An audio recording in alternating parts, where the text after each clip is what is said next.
ఒక పేద లేదా మధ్యతరగతి కుటుంబంలోని ఒక మనిషి రోజు ఆదాయము దరిదాపుగా 400-500 ఉంటే ప్రపంచంలోనే అత్యంత ధనవంతుడు ఒక్క రోజు ఆదాయము 3,000 కోట్ల రూపాయల పైన.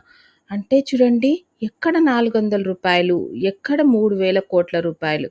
ఒక పేదవాడు 500 సంపాదించడానికి రోజంతా కష్టపడుతూ ఉంటే ధనవంతులు అన్ని వేల కోట్లు ఎలా సంపాదిస్తున్నారు?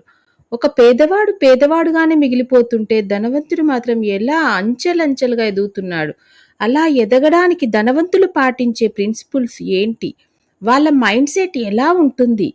మనం కూడా ధనవంతులు కావాలంటే ఎలా ఆలోచించాలి? ఇలా చాలా మందికి తెలియని విషయాలు ఈ వీడియోలో తెలుసుకోవాలంటే, వీడియోని ఎక్కడా స్కిప్ చేయకుండా చివరి వరకు చూడండి.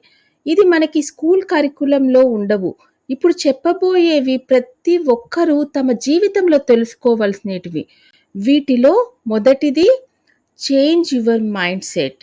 అవును. అంటే మన మైండ్ సెట్ అనేది మార్చుకోవాలి.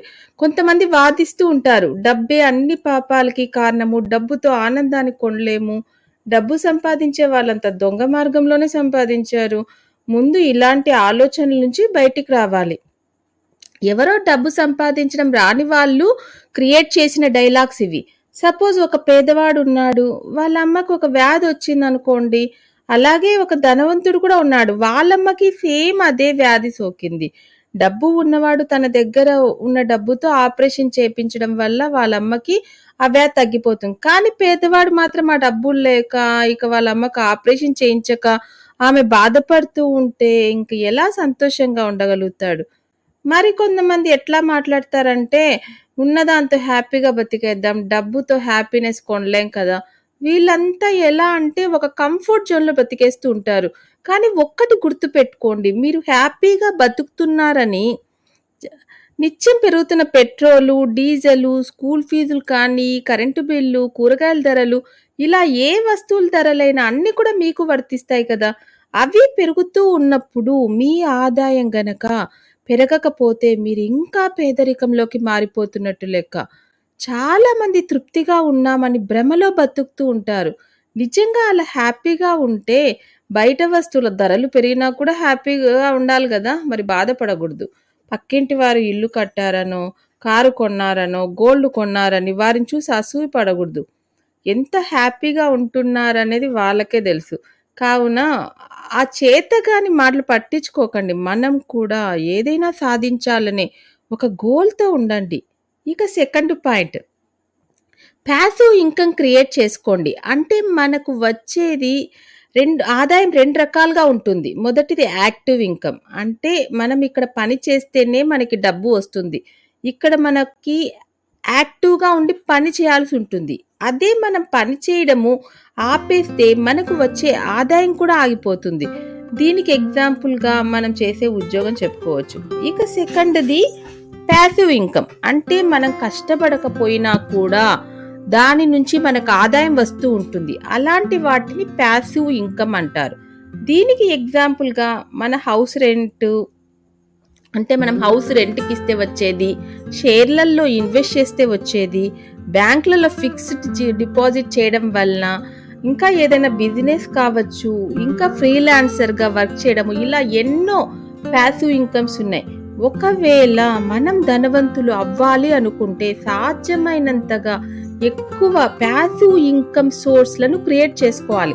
దానికోసము మన ఖాళీ టైంలో కానీ, సెలవు రోజుల్లో కానీ టైం వేస్ట్ చేయకుండా కొంచెం ఎక్స్ట్రా వర్క్ చేసి పాసివ్ ఇన్‌కమ్ క్రియేట్ చేసుకోవడానికి ప్రయత్నించాలి. ప్రపంచంలోనే గొప్ప ఇన్వెస్టర్స్ అయిన వారెన్ బఫెట్ ఏమంటారంటే, ఒకవేళ మీరు నిద్రపోతున్న టైంలో కూడా డబ్బు సంపాదించే మార్గం క్రియేట్ చేసుకోకుండా ఉంటే చనిపోయే వరకు కూడా మీరు కష్టపడాల్సి ఉంటుందని చెప్పారు. ఇది అక్షరాల నిజం ఫ్రెండ్స్. కాబట్టి పాసివ్ ఇన్‌కమ్ క్రియేట్ చేసుకోవడానికి ప్రయత్నించండి. ఈ యాక్టివ్ ఇన్‌కమ్, పాసివ్ ఇన్‌కమ్‌ల గురించి అర్థం కావాలంటే రాబర్ట్ కియోసాకి రాసిన rich dad and poor dad పుస్తకంలో చాలా చక్కగా వివరించారు. ఇది ప్రతి ఒక్కరూ చదవాల్సిన పుస్తకం అన్నమాట. వాళ్ళిద్దరి మెంటాలిటీ ఎలా ఉంటుంది, రిచ్ డాడ్, పూర్ డాడ్, ఈ పుస్తకంలో చాలా బాగా వివరించారు. ఇక third point, create extra income source. ఉద్యోగం చేస్తూ మనం ఏమీ సాధించలేం, అది కేవలం మనం బ్రతకడానికి మాత్రమే సరిపోతుంది. కానీ జీవితంలో ఎదగాలి అంటే ఎక్స్ట్రా ఇన్కమ్ సోర్స్ ఉండాలి. మనలో ఎంతో మంది నెలంతా జీతం ఎప్పుడు వస్తుందో అని ఎదురు చూస్తూ తీరా జీతం వచ్చాక 4 రోజుల్లోనే ఆ ఈఎంఐలు, లోన్లు కట్టుకుంటూ ఇతర రొటీన్ ఖర్చులు, వచ్చిన జీతం కాస్త అయిపోతుంది 4 రోజుల్లో. మళ్ళీ జీతం ఎప్పుడు వస్తుందా అని ఎదురుచూపులు, అట్లనే ఎదురు చూస్తూ ఉంటారు. ఇక్కడ చాలా ముఖ్యమైన విషయం ఒకటి చెప్పుకోవాలి.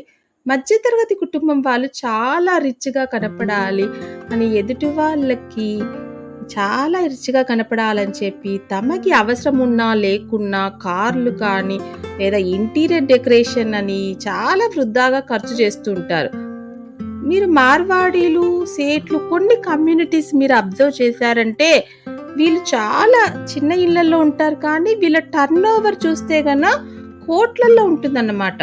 చాలా మంది మధ్యతరగతి కుటుంబీకులు ఇతరులకు రిచ్గా కనపడాలని వీళ్ళకి అవసరం ఉన్నా లేకున్నా కొంటూనే ఉంటారు. ఎందుకంటే వీళ్ళ లక్ష్యం ఎదుటి వారికి ధనవంతులుగా కనిపించాలంతే. ఆ ఈఎంఐలే తల మీద కుంపటిలాగా తయారవుతాయి వీళ్ళ పాలిట. లాస్ట్ ఇయర్ ఉండే ధరలు ఇప్పుడు ఉండడం లేదు, ప్రతి ఇయర్ ధరలు పెరుగుతూనే ఉన్నాయి. దీనినే ఇన్ఫ్లేషన్ అంటారు, అంటే ద్రవ్యోల్బణం అన్నమాట. పెరిగిన ధరలకు అనుగుణంగా మన జీతం కానీ పెరగకపోతే మనం పేదరికంలోకి వెళ్ళిపోతున్నట్టు లెక్క. ఇక్కడ నేను మాట్లాడేది నెలకి లక్షలు కోట్లు సంపాదిస్తున్న పెద్ద పెద్ద ఉద్యోగుల గురించి కాదు, ఒక సాధారణ మధ్యతరగతి కుటుంబము వారి గురించి. ఇంకా ఏమన్నారంటే వారెన్ బఫెట్ గారు,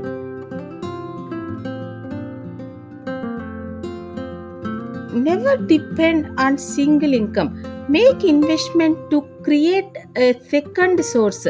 అలా క్రియేట్ చేసుకునేది ప్యాసివ్ ఇన్కమ్ అయితే మరీ మంచిది.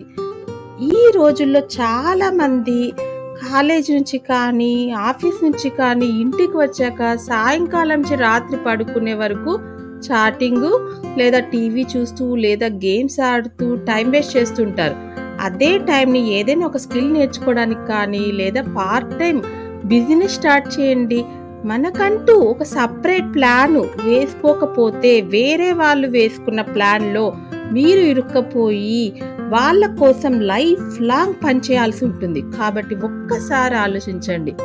ఇంకా fourth point, less save more investment.